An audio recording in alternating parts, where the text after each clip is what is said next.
안녕하세요, 여러분. 소울 스토리타임에 오신 것을 환영합니다. 오늘은 여러분을 마법의 세계로 초대합니다. J.K. 롤링의 대표작 해리포터와 마법사의 돌을 함께 들어보겠습니다. 호그와트로 가는 특급 열차에 올라타세요. 지금 시작합니다. 16장. 바닥의 문을 지나서. 언제라도 볼드모트가 문을 벌컥 열고 들어올지 모른다는 불안감 속에서 어떻게 시험을 치렀는지 해리는 앞으로 몇 년이 지나더라도 기억하지 못할 것이다. 그럼에도 하루하루는 지나갔고 복스리가 잠긴 문 뒤에 여전히 살아있다는 사실은 틀림이 없었다. 엄청나게 더웠다. 필기시험을 치른 큰 교실은 특히 그랬다. 학생들은 시험 시간에 부정행위 방지 주문이 걸린 특별한 새 기펜을 받았다. 실기시험도 보았다. 플리트윅 교수는 학생들을 한 사람 한 사람 교실로 불러 파인애플이 탭댄스를 추며 책상 위를 이동하게 만들 수 있는지 보았다. 맥고나걸 교수는 학생들이 쥐를 코담뱃값으로 바꿔놓는 것을 지켜보았다. 담뱃값 모양이 얼마나 예쁘냐에 따라 점수가 주어졌는데 혹 수염이 남아있으면 감점이었다. 스네이프는 건망증 무약 만드는 방법을 떠올리려고 애쓰는 학생들을 목덜미에 숨이 닿을 정도로 가까이에서 내려다보며 모두를 긴장하게 만들었다. 해리는 숲으로 다녀온 짧은 모험 이후 찌르는 듯한 이마의 통증을 무시하려고 최선을 다했다. 네빌은 해리가 좀처럼 잠들지 못하는 것을 보고 시험 때문에 불안한가 보다 생각했지만 사실 해리는 전에 꾸던 악몽 탓에 자꾸 깨는 것이었다. 후드를 뒤집어 쓰고 피를 뚝뚝 흘리는 형체까지 등장하는 바람에 꿈은 더 끔찍해졌다. 해리가 금지된 숲에서 본 것을 못 본 탓인지도 모르고 이마에 타는 듯한 흉터가 없기 때문인지도 모르지만 론과 헤르미온느는 해리만큼 마법사의 돌을 걱정하진 않는 듯했다. 볼드모트에 대한 생각은 분명 그 둘에게도 공포를 선사했지만 그렇다고 그들의 꿈에 볼드모트가 계속 나타나는 것은 아니었다. 게다가 그들은 시험 공부를 하느라 스네이프든 누구든 무슨 일을 저지를지 모른다고 조바심할 겨를도 없었다. 마지막 시험 과목은 마법의 역사였다. 내용물을 저절로 젓는 솥단지를 발명한 늙은 괴짜 마법사에 관한 문제를 1시간 풀고 나면 드디어 자유의 몸이 되어 시험 결과가 나오기 전까지 신나는 일주일을 보낼 수 있었다. 빈스 교수의 유령이 기펜을 내려놓고 양피지를 둘둘 말라고 했을 때 해리는 다른 아이들과 함께 환호성을 지르고 싶은 마음을 억누를 수가 없었다. 생각했던 것보다 훨씬 쉬웠어. 햇빛이 내리쬐는 교정으로 쏟아져 나오는 아이들 무리에 끼며 헤르미온느가 말했다. 1637년 늑대인간 행동 강령이나 열성분자 엘프릭의 반란은 공부할 필요도 없었던 거야. 헤르미온느는 시험이 끝날 때마다 답안지를 살펴보고 싶어 했지만 론이 그 때문에 몸이 아픈 것 같다고 했으므로 셋은 한가로이 호숫가로 걸어가 나무 아래 털썩 주저앉았다. 위즐리 쌍둥이와 리 조던이 따뜻한 모래톱에 나와 햇볕을 쬐는 대왕 오징어의 촉수를 간지럼 태우고 있었다. 시험 공부는 이제 끝이다. 론이 행복한 듯 한숨을 쉬며 잔디밭 위에서 기지개를 켰다. 좀 더 신나는 표정을 지어봐, 해리. 적어도 일주일은 지나야 시험을 얼마나 망쳤는지 알 수 있잖아. 벌써부터 걱정할 필요 없어. 해리는 계속해서 이마를 문질렀다. 이게 무슨 뜻인지 알았으면 좋겠다. 해리는 화난 듯 내뱉었다. 흉터가 계속 아파. 전에도 이런 적이 있지만 지금처럼 자주 아팠던 적은 없어. 폼프리 선생님한테 가봐. 헤르미온느가 제안했다. 난 병에 걸린 게 아냐. 해리가 말했다. 어떤 경고인 것 같아. 위험이 다가오고 있다는. 론은 그다지 심각하게 생각하지 않았다. 그러기에는 날이 너무 더웠다. 해리, 진정해. 헤르미온느 말이 맞아. 덤블도어 근처에 있는 한 그 돌은 안전할 거야. 게다가 스네이프가 복스리를 지나가는 방법을 알아냈다는 증거도 없잖아. 아무리 스네이프라도 다리가 한 번 뜯겨 나갈 뻔했는데 성급하게 다시 시도하려 들지는 않을 거야. 그리고 해그리드가 덤블도어의 믿음을 저버리는 것보다 네빌이 잉글랜드 퀴디치 대표 선수가 될 가능성이 더 클걸. 해리는 고개를 끄덕였지만 뭔가 중요한 일을 잊어버린 것 같은 찜찜한 기분을 떨칠 수 없었다. 그런 느낌을 설명하려고 하자 헤르미온느가 말했다. 그냥 시험 때문이야. 나도 어젯밤에 깨서 변환 마법 필기를 공부하고 있는데 그제야 변환 마법 시험을 이미 봤다는 게 생각나더라니까. 하지만 해리의 불안한 기분은 확실히 공부와는 관련이 없었다. 그는 부엉이 한 마리가 부리에 편지를 물고 화창하게 푸른 하늘을 가로질러 학교를 향해 퍼덕퍼덕 날아가는 모습을 지켜보았다. 해리에게 편지를 보내는 사람은 해그리드뿐이었다. 해그리드는 절대로 덤블도어를 배신하지 않을 것이다. 해그리드는 누구에게도 복스리를 지나가는 방법을 말해주지 않을 것이다. 절대로. 그런데 해리는 갑자기 자리에서 일어났다. 어디 가려고? 론이 졸린 듯 물었다. 막 생각난 게 있어. 해리가 말했다. 그의 얼굴이 하얗게 질려 있었다. 해그리드를 만나야 해. 지금 당장. 에? 헤르미온느가 허겁지겁 해리를 따라잡느라 숨을 헐떡였다. 좀 이상하지 않아? 해리가 풀로 뒤덮인 비탈길을 빠르게 걸어가며 말했다.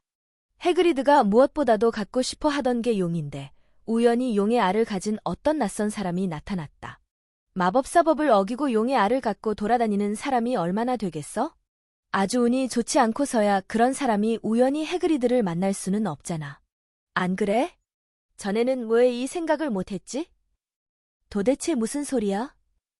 론이 물었지만 해리는 금지된 숲을 향해 전속력으로 교정을 가로지르느라 대답하지 않았다. 해그리드는 집 바깥에 있는 안락의자에 앉아 바지와 소매를 걷어올린 채 커다란 그릇에 완두콩을 까 넣고 있었다. 어이. 해그리드가 웃으며 말했다. 시험 끝났냐? 차 한잔 할래? 네, 주세요. 론이 말했지만 해리가 끼어들었다. 아니요, 좀 급해서요. 해그리드, 여쭤볼 게 있어요. 내기에서 노버트를 얻은 날밤 있죠? 그때 아저씨랑 카드놀이를 한 낯선 사람, 어떻게 생겼어요? 몰라. 해그리드가 별 생각 없이 말했다. 망토를 벗지 않으려고 했거든. 해그리드는 세 사람의 충격받은 표정을 보고 눈썹을 치켜 올렸다. 그렇게 이상한 일은 아냐. 별이별 웃긴 친구들이 많이 오거든. 호그스 헤드, 하그즈 헤드, 수태지 머리라는 뜻 옮기니 얘는. 그러니까 마을에 있는 술집 말이야. 용을 팔러 다니는 사람일지도 모르잖아. 얼굴은 보지 못했어. 망토에 달린 후드를 쭉 뒤집어 쓰고 있었으니까. 해리는 완두콩 그릇 옆에 맥없이 주저앉았다. 그 사람이랑 무슨 얘기했어요, 해그리드? 호그와트 얘기를 조금이라도 하셨어요? 얘기가 나왔겠지. 해그리드가 기억을 떠올리느라 이마를 찌푸리며 말했다. 그래. 나더러 무슨 일을 하냐고 묻길래 여기서 숲지기를 한다고 말해줬고. 내가 돌보는 생물들에 대해 묻길래. 말해줬지. 옛날부터 용이 정말 갖고 싶었다는 얘기도 했고. 그 다음엔. 기억이 잘 안 나네. 그 사람이 계속 술을 샀거든. 가만히 있자. 그래, 그러다가 그 사람이 자기가 용의 알을 갖고 있다면서 원한다면 그 알을 걸고 카드놀이를 하자더구나. 하지만 내가 용을 다룰 수 있는지 먼저 확인하려고 했어. 아무데나 보낼 수는 없다면서. 그래서 내가 그랬지. 복스리도 길러봤는데 용쯤이야 쉽다고. 그래서 그 사람이 복스리한테 관심을 보이는 것 같았어요? 해리는 침착한 목소리를 유지하려고 애쓰며 물었다. 뭐. 그랬지? 아무리 근처에 호그와트가 있다지만 머리 셋 달린 개를 얼마나 봤겠니? 그래서 내가 말해줬지. 진정시키는 방법만 알면 복스리 돌보는 건 식은 죽 먹기라고. 음악을 조금 들려주기만 하면 바로 골아떨어진다고. 해그리드는 갑자기 겁에 질린 듯 보였다. 너희한테 이 얘기를 해선 안 되는데. 해그리드가 무심코 내뱉었다. 내가 한 말은 잊어버려라. 이봐, 어디들 가냐? 해리, 론, 헤르미온느는 현관홀에 멈춰 설 때까지 서로 한마디도 하지 않았다. 바깥에 있다가 들어와서인지 현관홀은 아주 썰렁하고 어두워 보였다. 덤블도어 교수님한테 가야 돼. 해리가 말했다. 해그리드가 그 낯선 사람한테 복스리를 지나가는 방법을 말해줬다잖아. 후드를 뒤집어 쓰고 있던 사람은 스네이프거나 볼드모트였을 거야. 해그리드를 취하게 만들었으니 속이기 쉬웠겠지. 덤블도어 교수님이 우리 얘기를 믿어주기만 바랄 뿐이야. 베인이 못하게 하지만 않으면 피렌즈가 우리 얘기를 거들어 줄 수도 있을 텐데. 덤블도어 교수님 방이 어디지? 그들은 맞는 방향을 가리키는 표지판이라도 찾으려는 듯 주위를 둘러보았다. 셋은 여태까지 덤블도어가 어디에 사는지도 들은 적 없었고 누가 덤블도어에게 불려간 적이 있는지도 알지 못했다. 그냥 우리가. 해리가 입을 열었지만 갑자기 복도 건너편에서 어떤 목소리가 울렸다. 너희 셋은 여기서 뭐 하는 거지? 높이 쌓아 올린 책 더미를 들고 가던 맥고나걸 교수였다. 덤블도어 교수님을 뵙고 싶어서요. 헤르미온느가 말했다. 꽤 용감한 행동이라고 해리와 론은 생각했다. 덤블도어 교수님을 뵙고 싶다고? 맥고나걸 교수가 그 말을 따라했다. 그런 일을 하고 싶어 하는 것 자체가 굉장히 수상쩍다는 듯했다. 에? 해리가 침을 꿀꺽 삼켰다. 이제 어쩌지? 그건 비밀인데요. 해리는 그렇게 말해놓고 곧바로 후회했다. 맥고나걸 교수의 콧구멍에서 불길이 뿜어나오는 듯했기 때문이다. 덤블도어 교수님은 10분 전에 떠나셨다. 맥고나걸 교수가 차갑게 말했다. 마법정부에서 급하게 부엉이를 보내서 곧바로 런던으로 날아가셨어. 떠나셨다고요? 해리가 몹시 흥분해서 말했다. 지금요? 덤블도어 교수님은 대단한 마법사시다. 포터. 그분이 시간을 내서 해결해야 하는 일이 한두. 하지만 중요한 일이에요. 내가 말하려는 게 마법정부 일보다도 중요하다는 거냐, 포터? 교수님. 해리가 과감하게 입을 열었다. 마법사의 돌에 관한 일이에요. 맥고나걸 교수가 어떤 대답을 기대했는지는 몰라도 방금 그가 한 말은 아닌 게 분명했다. 들고 있던 책들이 품에서 떨어져 굴러떨어졌는데도 그녀는 집어들지 않았다. 그걸 어떻게? 맥고나걸 교수는 당황했는지 씩씩거리는 소리를 냈다. 교수님, 제 생각에는. 아니, 확실해요. 스네. 누군가가 그 돌을 훔치려 하고 있어요. 덤블도어 교수님께 말씀드려야 해요. 맥고나걸 교수가 충격과 의심이 뒤섞인 눈길로 그들을 바라보았다. 덤블도어 교수님은 내일 돌아오실 거다. 마침내 그녀가 말했다. 어쩌다 그 돌에 대해 알게 됐는지는 모르지만 마음 놓거라. 그걸 훔칠 수 있는 사람은 아무도 없어. 아주 잘 지켜지고 있으니까. 하지만 교수님. 포터, 잘 아니까 하는 얘기다. 맥고나걸 교수가 딱 잘라 말했다. 그녀는 몸을 구부려 떨어진 책들을 주워 모았다. 너희 모두 밖에 나가서 햇볕이라도 쬐는 게 좋겠구나. 하지만 그들은 그러지 않았다. 오늘 밤이야. 맥고나걸 교수가 말소리가 들리지 않는 곳까지 멀어졌다는 확신이 들자마자 해리가 말했다. 스네이프는 오늘 밤 그 문 아래로 내려갈 거야. 필요한 건 전부 알아낸 데다가 이제 덤블도어 교수님까지 보내버렸잖아. 편지를 보낸 것도 스네이프일 거야. 덤블도어 교수님이 나타나면 마법 정부에서도 깜짝 놀랄걸. 하지만 그렇다고 우리가 뭘. 헤르미온느가 숨을 헉 들이켰다. 해리와 론이 휙 돌아보았다. 스네이프가 거기 서 있었다. 안녕. 스네이프가 담담하게 말했다. 셋은 스네이프를 뚫어지게 바라보았다. 이런 날 안에만 있으면 안 되지. 스네이프가 기이하게 일그러진 미소를 띠고 말했다. 저희는 무슨 말을 해야 할지 갈피를 잡지 못한 채 해리가 입을 열었다. 좀 더 조심하는 게 좋을 거다.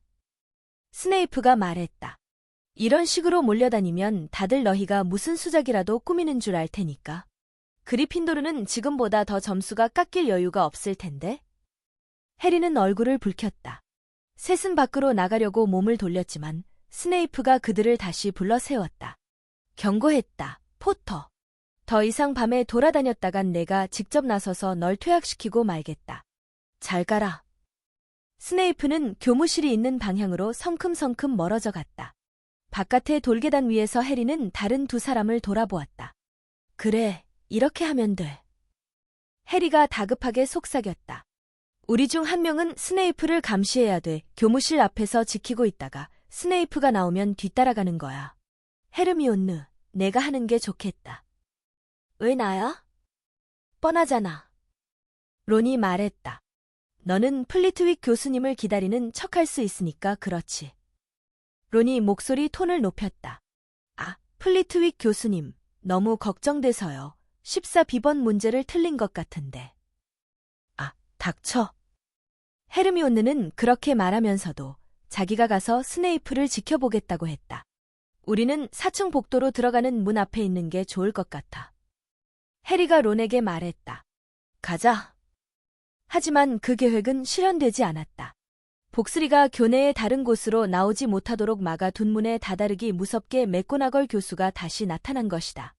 이번에 그녀는 참지 못하고 화를 냈다. 한 무더기의 주문보다 너희를 지나가기가 더 어렵다고 생각하는 모양이지. 맥고나걸 교수가 마구 몰아쳤다. 쓸데없는 짓 그만두거라. 너희가 또 이 근처에 얼씬거린다는 얘기가 들리면 그리핀도르는 50점이 더 깎일 테니까. 그래, 위즐리. 내 기숙사라도 말이야. 해리와 론은 휴게실로 돌아갔다. 해리가 막 그래도 헤르미온느가 스네이프의 뒤를 밟고 있잖아 라고 말한 순간 뚱뚱한 귀부인 초상화가 핵 열리더니 헤르미온느가 들어왔다. 미안해, 해리. 헤르미온느는 울부짖다시피 했다. 스네이프가 나와서 나더러 뭘 하느냐길래 플리트윅 교수님을 기다리고 있다고 했더니 직접 가서 교수님을 데려온 거야. 물러날 수밖에 없었어. 스네이프가 어디로 갔는지는 모르겠어. 뭐, 그럼 어쩔 수 없네. 그렇지? 해리가 말했다. 두 사람은 해리를 뚫어지게 바라보았다.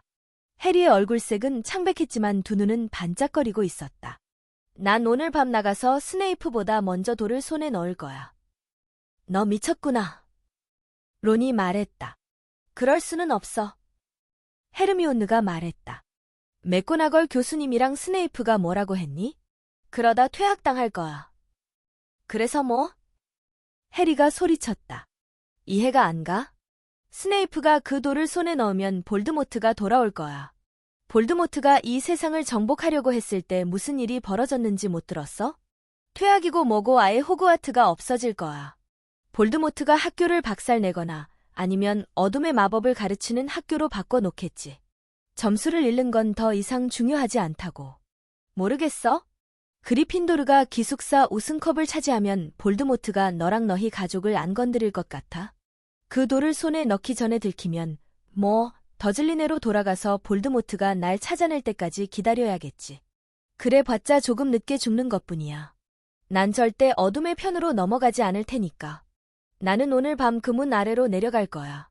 너희가 무슨 말을 하든 날 막진 못해. 볼드모트는 우리 부모님을 죽였어. 잊은 거야? 해리는 두 사람을 쏘아보았다. 내 말이 맞아, 해리. 헤르미온느가 조그만 목소리로 말했다.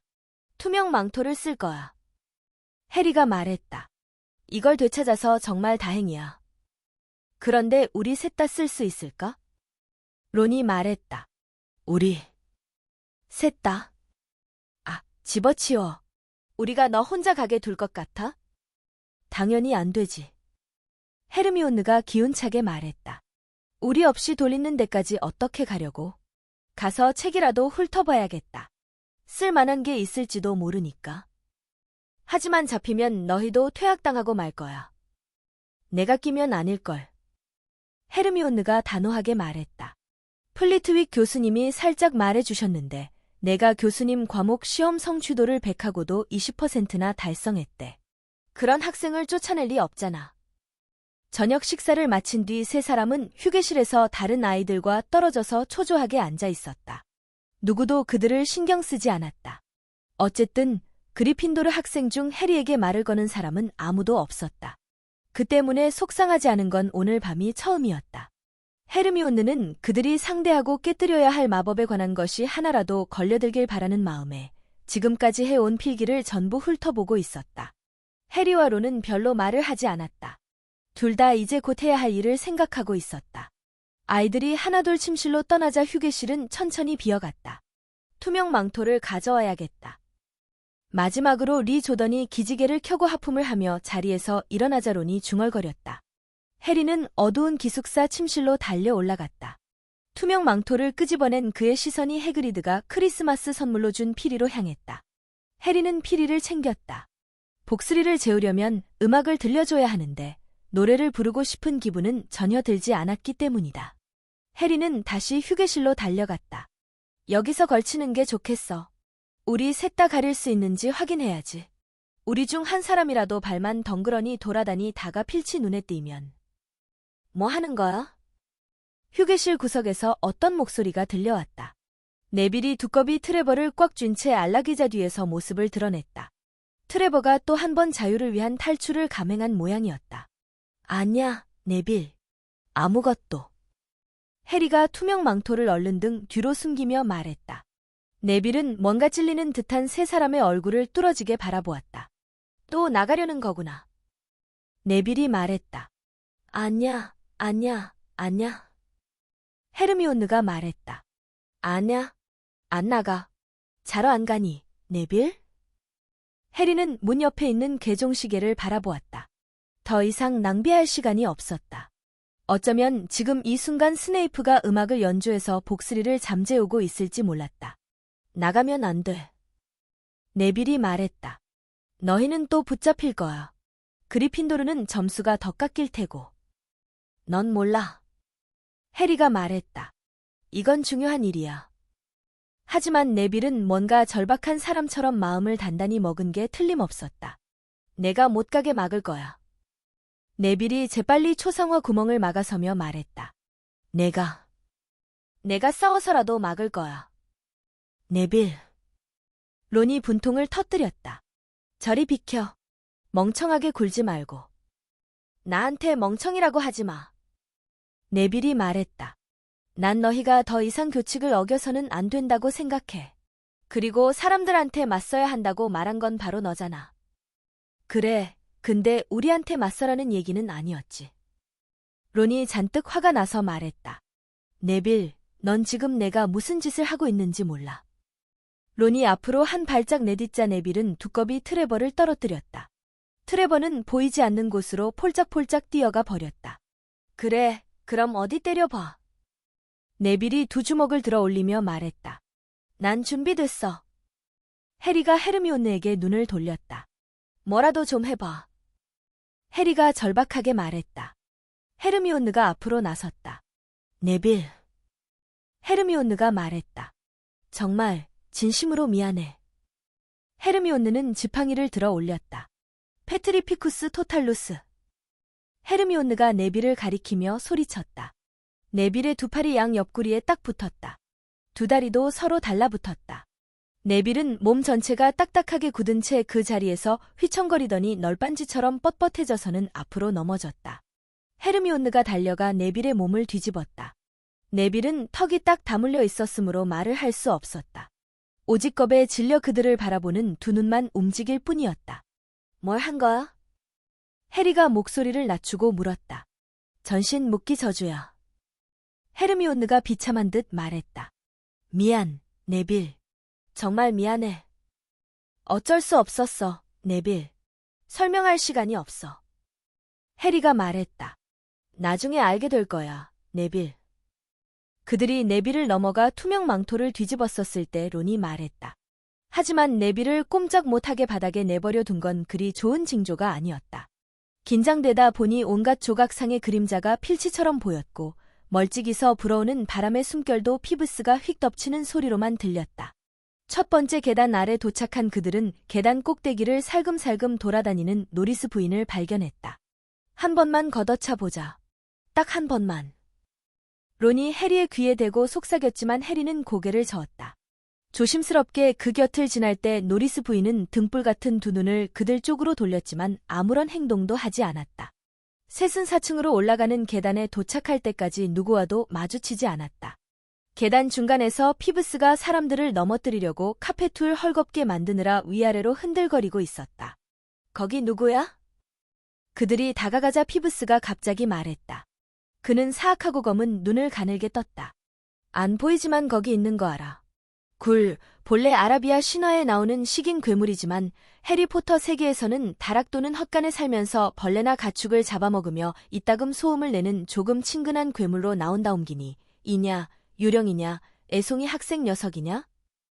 피브스는 공중으로 둥실둥실 떠올라 눈을 가늘게 뜨고 아이들 쪽을 바라보았다. 필치를 불러야겠네. 불러야겠어. 뭔가 보이지 않는 게 살금살금 돌아다니고 있으니까 말이야. 해리에게 문득 좋은 생각이 떠올랐다. 피브스. 해리가 쉰 목소리로 속삭였다. 피투성이 남자기 모습을 숨기는 데는 나름대로 이유가 있는 법이다.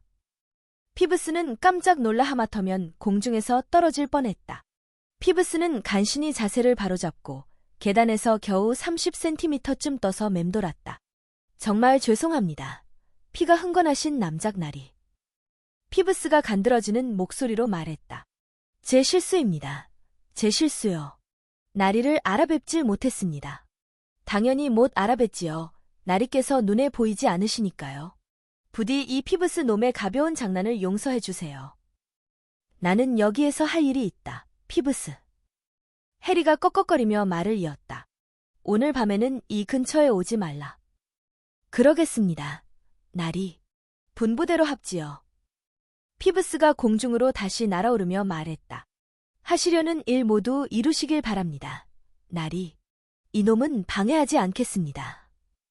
피브스는 신속히 자리를 떴다. 똑똑한데, 해리. 론이 감탄한 듯 말했다. 잠시 후 그들은 목적지인 4층 복도 바로 앞에 도착했다. 문이 이미 조금 열려 있었다. 자, 저것 좀 봐. 해리가 나직이 말했다. 스네이프가 벌써 복스리를 지나갔어. 문이 열린 것을 보자 세 사람 모두 뭘 맞닥뜨리게 될지 실감이 나는 것 같았다. 투명 망토 아래서 해리는 다른 두 사람을 돌아보았다. 돌아가고 싶다면 돌아가. 원망하지 않을게. 해리가 말했다. 투명 망토 가져가도 돼. 나한텐 이제 필요 없으니까. 멍청한 소리 하지 마. 론이 말했다. 우리도 갈 거야. 헤르미온느가 말했다. 해리는 문을 확 밀어 젖혔다. 문이 삐걱대자 낮게 으르렁거리는 소리가 들려왔다. 복스리는 그들을 볼 수 없는데도 코 세 개를 전부 그들이 있는 곳으로 향한 채 미친 듯이 킁킁거렸다. 발밑에 있는 게 뭐지? 헤르미온느가 속삭였다. 하프 같은데. 론이 말했다. 스네이프가 저기에 두고 갔나 봐. 연주를 멈추면 바로 깨어날 거야. 해리가 말했다. 자, 시작한다. 해리는 해그리드가 준 피리를 입에 대고 불었다. 사실 음악이라고 할 만한 것도 아니었지만 첫 음이 들리자마자 짐승의 눈이 감기기 시작했다. 해리는 거의 숨도 안 쉬고 피리를 불었다. 개의 으르렁거림이 천천히 멈췄다. 개는 비틀거리다가 무릎을 꿇었고 다음 순간 바닥에 털썩 쓰러져 순식간에 잠들어 버렸다. 계속 불어. 론이 해리에게 경고하듯 말했다. 그들은 투명 망토를 슬쩍 벗은 다음 바닥에 난 문으로 살금살금 다가갔다. 거대한 머리 가까이 가자 뜨겁고 냄새나는 숨결이 느껴졌다. 문을 잡아당기면 열릴 거야. 론이 개의 등 너머를 바라다보며 말했다. 너 먼저 갈래, 헤르미온느? 아니, 싫어. 알겠어. 론은 이를 악물고 조심스럽게 개의 다리를 넘어갔다. 론이 허리를 숙이고 문고리를 잡아당기자 문은 위쪽으로 핵 열렸다. 뭐가 보여? 헤르미온느가 불안한 듯 물었다. 아무것도 안 보여. 그저 새카매. 내려가는 길이 없어. 그냥 뛰어내려야 할 것 같아. 그때까지도 피리를 불고 있던 해리가 손을 흔들어 론의 주의를 끌며 자신을 가리켰다. 내가 먼저 가겠다고? 정말이야? 론이 말했다. 얼마나 깊은지 모르겠어. 피리는 헤르미온느한테 넘겨. 저 개를 계속 재워야 하니까. 해리가 피리를 넘겨주었다. 겨우 몇 초의 정적이 흐르는 사이개는 으르렁대며 움찔거렸지만 헤르미온느가 피리를 불기 시작하자 다시 깊은 잠에 빠져들었다. 해리는 개를 타 넘어가서 문 아래를 내려다보았다. 바닥이 있을 것 같지도 않았다. 해리는 구멍으로 들어가 손가락 끝으로 간신히 매달렸다. 그런 다음 론을 올려다보며 말했다. 만약 나한테 무슨 일이 생기면 따라오지 마. 바로 부엉이장으로 가서 덤블도어 교수님한테 헤드위그를 보내. 알았지? 알았어. 론이 말했다. 좀 이따 보자. 꼭. 그리고 해리는 손을 놓았다.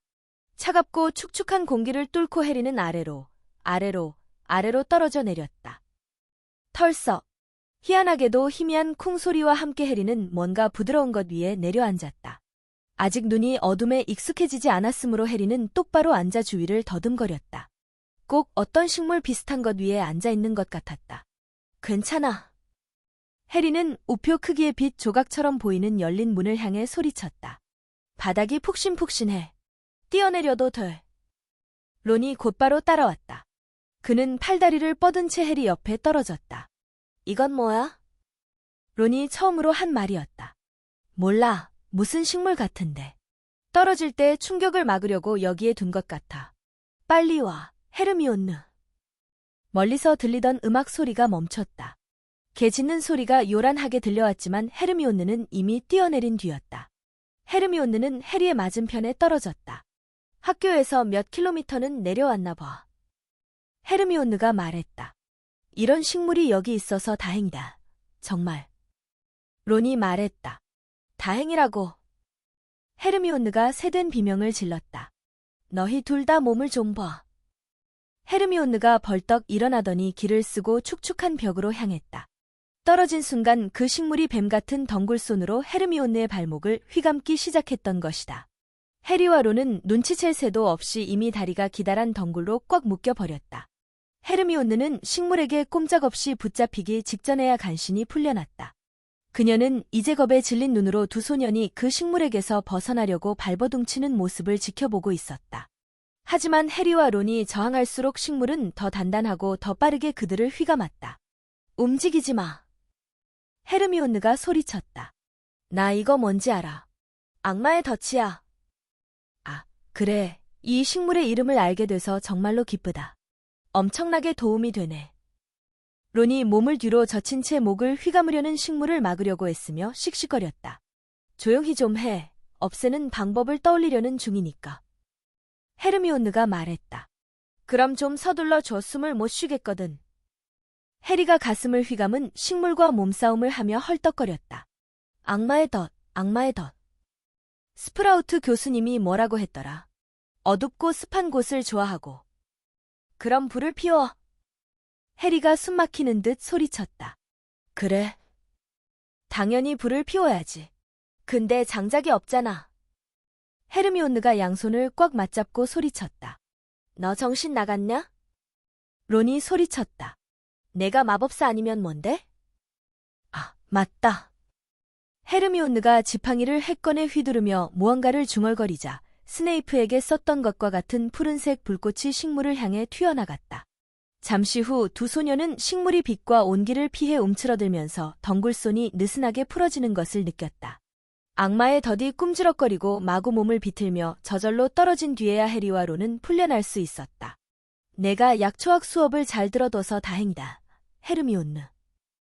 해리가 얼굴에 맺힌 땀을 닦으며 헤르미온느가 서 있는 벽 쪽으로 가면서 말했다. 그러게.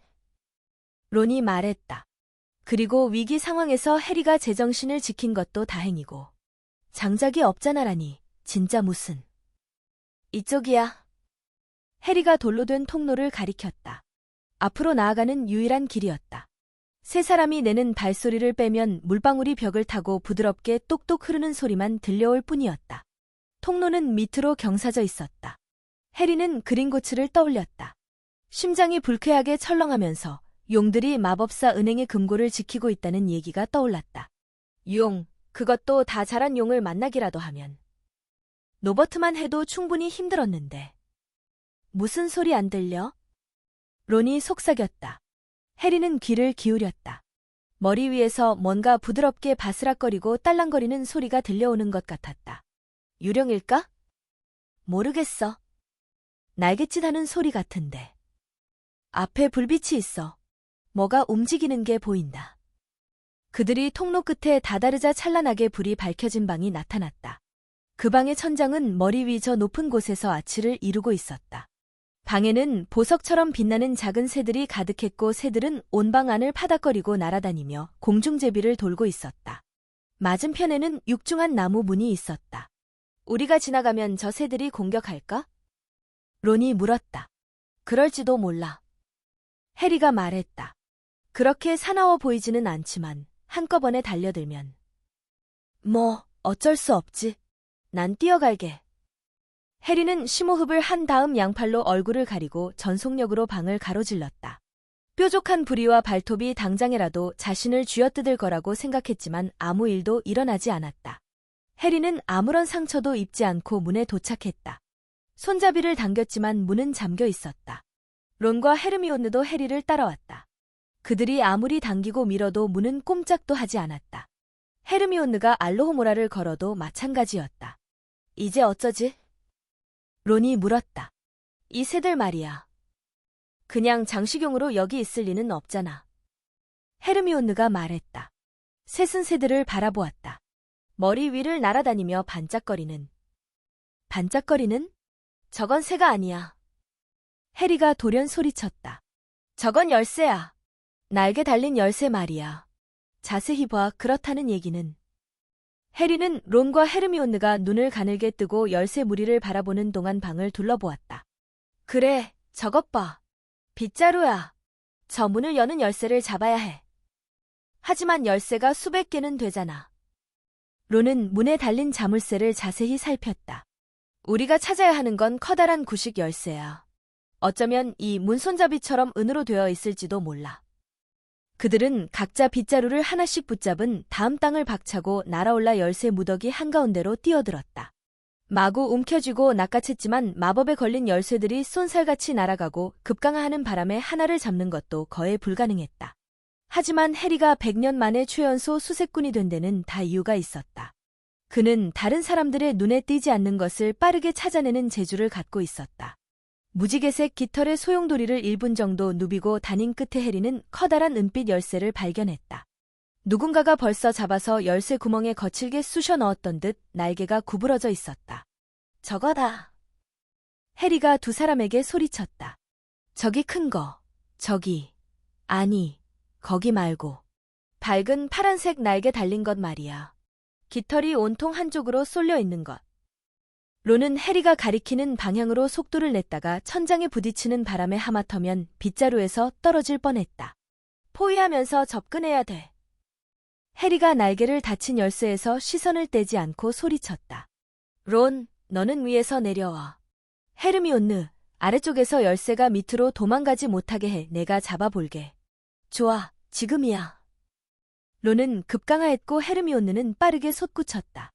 열쇠는 두 사람을 모두 피했으나 해리가 그 뒤를 쏜살같이 쫓았다.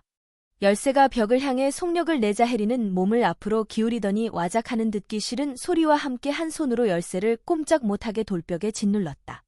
론과 헤르미온느의 환호성이 천장 높이 메아리쳤다. 그들은 재빨리 바닥에 내려섰다. 해리는 손에서 버둥거리는 열쇠를 들고 문으로 달려갔다.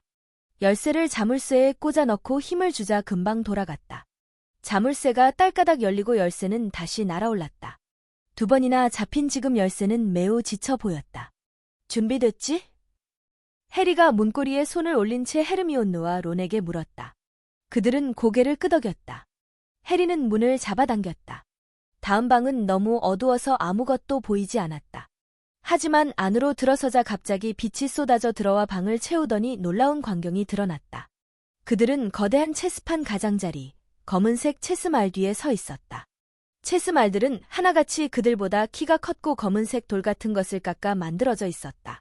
저 맞은편에서 세 사람을 마주보고 있는 것은 하얀 말이었다. 해리, 론, 헤르미온느는 살짝 몸을 떨었다. 우뚝 서 있는 하얀색 체스말에는 얼굴이 없었다. 이제 뭘 해야 되지? 해리가 속삭였다. 뻔하잖아. 론이 말했다. 방 건너편으로 가려면 체스를 둬야 하는 거야. 하얀 말 뒤쪽에 또 다른 문이 보였다. 어떻게? 헤르미온느가 초조하게 물었다. 내 생각엔 하고, 론이 말했다. 우리가 직접 체스말이 되어야 하는 것 같아. 론이 검은색 나이트에게로 걸어가 기사가 타고 있는 말에 손을 댔다. 그 순간 돌이 번쩍 살아났다. 마른 발로 땅을 긁었고 기사는 투구를 쓴 머리를 돌려 론을 내려다보았다. 여길 지나가려면 우리가 이 팀에 들어가야 하나요? 검은색 나이트가 고개를 끄덕였다. 론은 두 사람을 돌아보았다. 이거 생각 좀 해봐야겠는데. 론이 말했다. 우리가 검은색 체스마을 3개를 골라서 대신 들어가야 하는 것 같아. 해리와 헤르미온느는 론이 생각에 잠긴 모습을 조용히 지켜보았다. 마침내 론이 입을 열었다. 자, 기분 나쁘게 생각하거나 그러진 마. 너희는 체스를 그렇게 잘 두진 못하니까. 기분 나쁘지 않아. 해리가 얼른 말했다. 우리가 뭘 해야 하는지 말만 해. 해리, 너는 저 비숍 자리로 들어가. 그리고 헤르미온느, 너는 저 룩 대신 들어가는 거야. 너는? 나는 나이트가 될 거야. 론이 말했다. 그들의 대화를 듣고 있었는지 나이트 하나, 비숍 하나, 룩 하나가 하얀 말에게서 등을 돌려 체스판 밖으로 걸어 나갔다. 해리, 론, 헤르미온느가 각각 들어갈 빈칸 3개가 생겼다. 체스에서는 항상 하얀 말이 먼저 시작해. 론이 체스판 건너편을 바라보며 말했다. 그렇지. 저것 봐. 하얀색 폰이 앞으로 두 칸 움직였다. 론이 검은 말들을 지휘하기 시작했다. 검은 말들은 론이 어디로 보내든 말없이 움직였다. 해리는 무릎이 떨리는 것을 느꼈다. 여기에서 지면 어떡하지? 해리, 오른쪽 대각선으로 4칸 움직여. 다른 검은색 나이트 하나가 잡혔을 때 그들은 처음으로 큰 충격을 받았다. 하얀색 퀸이 검은색 나이트를 강타해 바닥으로 쓰러뜨리더니 그 자리에 가만히 엎어져 있는 나이트를 체스판 밖으로 질질 끌고 나간 것이다. 어쩔 수 없었어. 그렇게 말하는 론은 자신감을 잃은 듯 보였다. 그러면 내가 저 비숍을 잡을 수 있어. 헤르미온느. 어서. 검은 말이 하나하나 잡힐 때마다 하얀 말들은 조금도 자비를 보이지 않았다. 머자나 벽을 따라 축 늘어진 검은 말이 한 덤이나 되었다. 론은 2번이나 해리와 헤르미온느가 위험에 처하기 직전에 그 사실을 알아차렸다. 론은 직접 체스판 여기저기를 뛰어다니면서 잃어버린 검은 말만큼 많은 수의 하얀 말을 잡았다. 거의 다 왔어. 론이 문득 중얼거렸다. 어디 보자. 하얀색 퀸이 텅 빈 얼굴을 론 쪽으로 돌렸다. 그래? 론이 조용히 말했다. 이 방법밖에 없어. 내가 잡혀야 돼. 안 돼. 해리와 헤르미온느가 소리쳤다. 체스는 원래 그런 거야. 론이 단호하게 말했다. 희생을 감수해야 한다고. 내가 움직이면 퀸이 나를 잡겠지. 그러면 내가 체크메이트를 외칠 수 있어, 해리. 하지만 스네이프를 막고 싶긴 한 거야. 론? 야, 서둘러야 한다니까. 스네이프가 벌써 돌을 챙겨갔을지도 몰라. 그 말에 더 할 말이 없었다. 준비됐지? 론이 소리쳤다. 창백하지만 결의에 찬 얼굴이었다. 자, 간다. 아, 그리고 이기면 뒤돌아보지 마. 론이 앞으로 발을 내딛자 하얀색 퀸이 달려들었다. 퀸이 돌로 된 팔을 휘둘러 론의 머리를 강하게 후려치자 론은 바닥으로 쓰러졌다. 헤르미온느는 비명을 지르면서도 자기 칸에서 벗어나지 않았다. 하얀색 퀸이 론을 한쪽으로 질질 끌고 갔다. 론은 정신을 잃은 듯했다. 해리는 부들부들 떨면서 왼쪽으로 3칸을 이동했다. 하얀색 킹이 왕관을 벗어 해리의 발 앞에 던졌다. 이긴 것이다. 체스 말들이 양쪽으로 벌려 서서 허리를 숙이며 앞쪽 문으로 향하는 길을 내주었다. 해리와 헤르미온느는 마지막으로 한 번 론을 안타깝게 돌아본 후 그대로 돌진해서 문을 지나 다음 통로에 접어들었다. 설마 론이. 괜찮을 거야. 해리는 마음을 다잡으려 애쓰며 말했다. 다음엔 뭘까? 스프라우트 교수님의 장치는 지났어. 악마의 덫 말이야. 열쇠에 마법을 건 건 분명 플리트윅 교수님일 거고. 맥고나걸 교수님은 체스말에 변한 마법을 걸어서 살아 움직이게 만들었을 거야.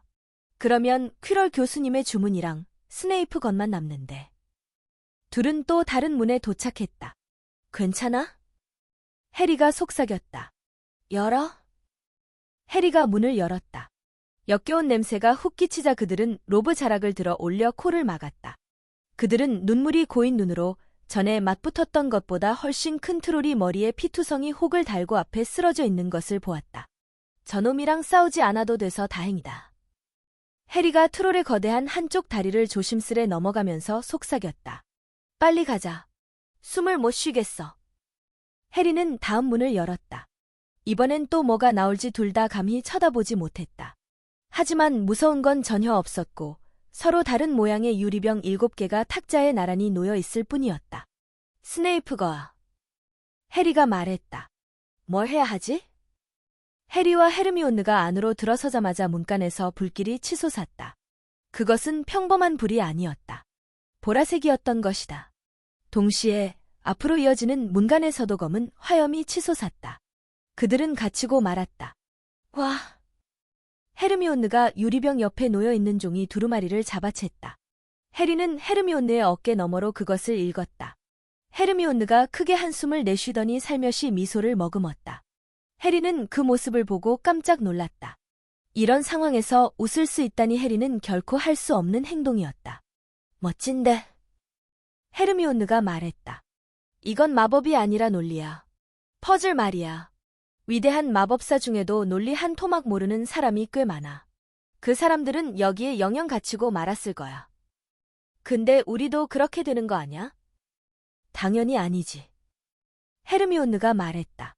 필요한 단서는 전부 이 종이에 적혀 있어. 병이 7개인데 그중 3은 독약이고 2은 와인이야. 하나는 검은색 불길을 무사히 지나가게 해줄 거고 하나는 뒤쪽에 보라색 불길을 지나가게 해줄 거야. 근데 어느 걸 마셔야 하는지 어떻게 알아? 잠깐만 기다려봐.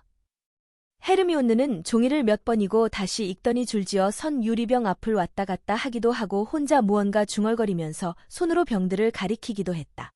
마침내 헤르미온느가 손뼉을 쳤다. 알았다. 헤르미온느가 말했다. 가장 작은 병에 들어있는 게 검은색 불길을 뚫고 가게 해주는 약이야. 돌이 있는 곳으로 말이야. 해리는 그 작은 유리병을 바라보았다. 우리 중 한 명만 마실 수 있는 양이네. 해리가 말했다. 한 모금도 안 돼. 둘은 서로를 바라보았다. 보라색 불길을 뚫고 지나가게 해주는 약은 어떤 거야? 헤르미온느는 오른쪽 끝에 있는 둥근 유리병을 가리켰다. 내가 저걸 마셔. 해리가 말했다. 아니, 들어봐. 돌아가서 론을 데리고 날아다니는 열쇠가 있는 방에서 빗자루를 가져가. 그러면 뚜껑문으로 나가서 복스리를 지나갈 수 있을 거야. 그리고 곧장 부엉이장으로 가서 덤블도어 교수님한테 헤드위그를 보내. 지금은 덤블도어 교수님이 필요하니까. 내가 잠깐 동안은 스네이프를 막을 수 있을지 몰라도 솔직히 상대가 안 되잖아. 하지만 해리. 그 사람이 스네이프랑 같이 있으면 어쩌려고? 난 한 번 운이 좋았던 적이 있잖아. 해리가 흉터를 가리키며 말했다.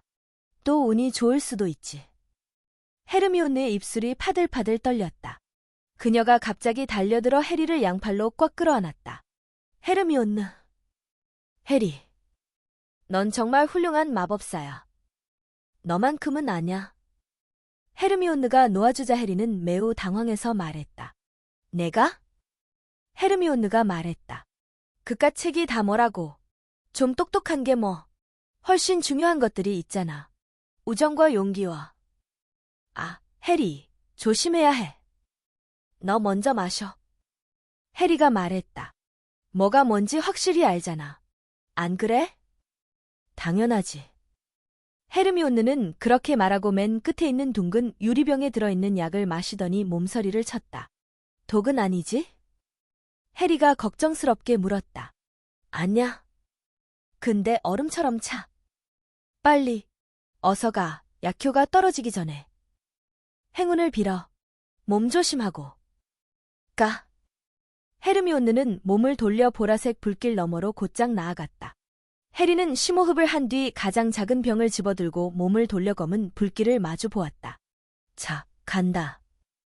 해리는 그렇게 말하고 작은 병의 약을 한 번에 삼켰다. 정말로 얼음이 몸을 덮쳐오는 기분이었다. 해리는 유리병을 내려놓고 앞으로 걸어갔다. 마음을 다잡고 검은색 불길이 그의 몸을 핥는 것을 봤지만 아무런 느낌도 들지 않았다. 잠깐 동안 해리의 눈에는 어두운 불길 말고 아무것도 보이지 않았다. 다음 순간 그는 건너편 마지막 방에 와 있었다. 그곳에는 이미 다른 사람이 있었다. 그러나 그 사람은 스네이프가 아니었다. 볼드모트도 아니었다. 자, 여러분. 오늘은 J.K. 롤링의 해리포터와 마법사의 돌 16장까지 함께 들으셨습니다. 해리의 모험이 점점 흥미진진해지고 있네요. 다음 챕터에서는 어떤 일이 펼쳐질까요? 궁금하시다면 다음 이야기에서 만나요. 편안한 밤 되세요. 안녕.